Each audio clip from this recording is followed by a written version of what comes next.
Oke, Assalamualaikum warahmatullahi wabarakatuh. Perkenalkan, nama saya Diandra dengan NIM G0025026 dari SGD B1. Di sini saya akan menjelaskan mengenai laporan anatomi 2.2 kardiorespirasi. Laporan yang pertama, jelaskan sirkulasi fetal, salah satu gangguan akibat gagalnya penutupan struktur fetal, kemudian vaskularisasi, arteri, dan vena jantung. Oke, fetal circulation pertama dari plasenta. Nah, plasenta itu akan membawa oksigen dan bantu mengeluarkan karbon dioksida. Jadi pada bayi, plasenta itu nanti dia akan dibawa oleh vena umbilicalis, kemudian ke ductus venosus. Dari ductus venosus kita akan ke vena porta hepatis dan juga ke vena cava inferior. Kemudian akan ke atrium dextra. Dari atrium dextra kemudian akan ke foramen ovale. Nah, dari foramen ovale nanti dia akan menghubungkan dengan atrium sinistra. Dari atrium sinistra dia akan ke ventriculus sinistra, kemudian ke arcus aorta. Arcus aorta ini nanti akan membawa darah ke sistemik. Nah, setelah darah dibawa ke sistemik, tentunya akan ada karbon dioksida. Nah, karbon dioksida ini nanti akan dibawa oleh vena cava superior dan vena cava inferior. Untuk kemana? Untuk ke atrium dextra kembali. Nah, tadi kalau membawa oksigen dia akan melalui foramen ovale. Kalau pada membawa karbon dioksida, dia akan membawa ke ventriculus dextra. Dari ventriculus dextra nanti dia akan ke truncus pulmonalis. Nah, truncus pulmonalis kemudian dia akan melalui satu struktur ductus arteriosus, di mana ductus arteriosus ini nanti dia akan ke aorta descendens. Nah, aorta descendens akan membawa ke arteri iliaca communis, kemudian akan ke arteri umbilicalis dan akan dikirimkan kembali ke plasenta untuk dikeluarkan. Selanjutnya, PFO. Nah, PFO atau patent foramen ovale adalah kondisi di mana foramen ovale itu gagal menutup. Padahal tadi, foramen ovale itu fungsinya untuk hubungan antara atrium dextra dan atrium sinistra. Jadi, normalnya foramen ovale itu akan menutup karena peningkatan tekanan di atrium kiri saat bayi itu mulai bernafas. Nah, pada PFO ini, celah ini nggak tertutup, jadi memungkinkan aliran darah dari atrium kanan ke kiri atau right to left shunt, terutama saat terjadi peningkatan tekanan di atrium kanan. Nah, sebagian besar PFO ini sifatnya asimptomatik dan ditemukan secara insidental. Tapi kondisi ini dapat berperan dalam terjadinya emboli paradoksal yang berpotensi menyebabkan stroke, terutama pada individu muda tanpa faktor risiko yang jelas. Selanjutnya, core arteries. Jadi kita di sini akan membahas mengenai vaskularisasi dari jantung, baik itu arteri maupun vena. Oke, pertama kita akan berangkat dari aorta descendens. Nah, aorta ascendens itu nanti ada dua, arteri coronaria dextra dan arteri coronaria sinistra.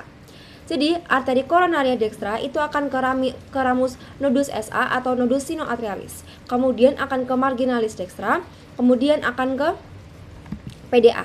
Nah, PDA itu apa? PDA adalah posterior descending artery atau nama lainnya adalah posterior intraventricular branch. Oke, selanjutnya kita akan ke arteri coronaria sinistra. Nah, arteri coronaria sinistra akan dibagi menjadi dua, rami circumflexa dan rami LAD atau left anterior descending artery. Nah, left anterior descending artery itu akan membawa ke rami marginalis sinistra. Sedangkan untuk yang LAD atau rami left anterior descending artery itu akan membawa ke rami lateralis. Sedangkan untuk yang rami circumflexus itu akan membawa ke rami marginalis sinistra. Nah, ini pada bagian rami sirkumfleksanya dia akan ke left marginal branch atau marginalis sinistra. Oke, selanjutnya kita akan membahas mengenai vena di jantung.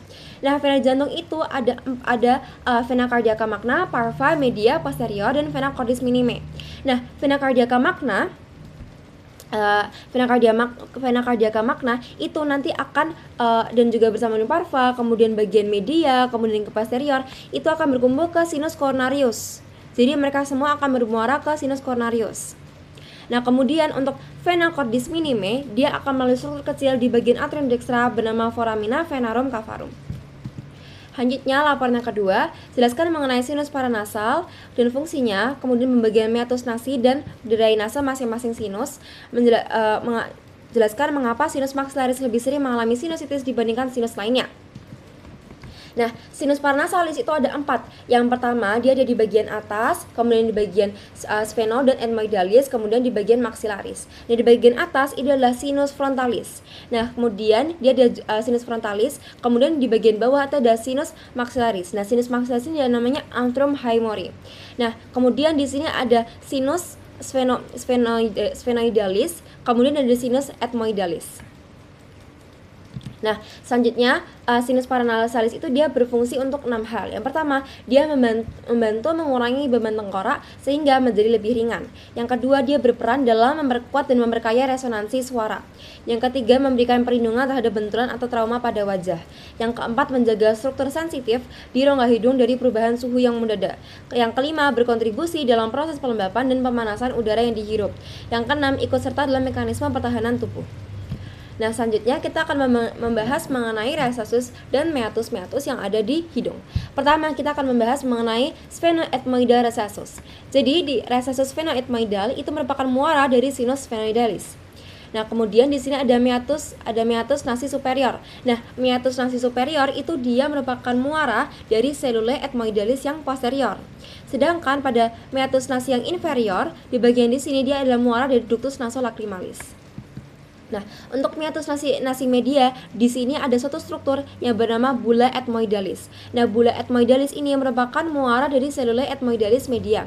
Sedangkan pada bagian depan itu ada infundibulum, yang dimana dia merupakan sinus dari frontalis dan selule ethmoidalis anterior. Sedangkan pada bagian bawah ada hiatus semilunaris. Nah, hiatus semilunaris ini merupakan muara dari sinus maxillaris. Selanjutnya, kenapa sih kok terjadi sinusitis pada sinus maxillaris? Yang pertama adalah letak saluran pembuangan yang tinggi. Jadi, ini adalah alasan yang paling sering menyebabkan secara mekanis.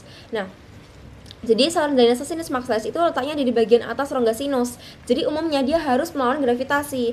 Nah, yang kedua, dia dekat dengan akar gigi atau odontogenik.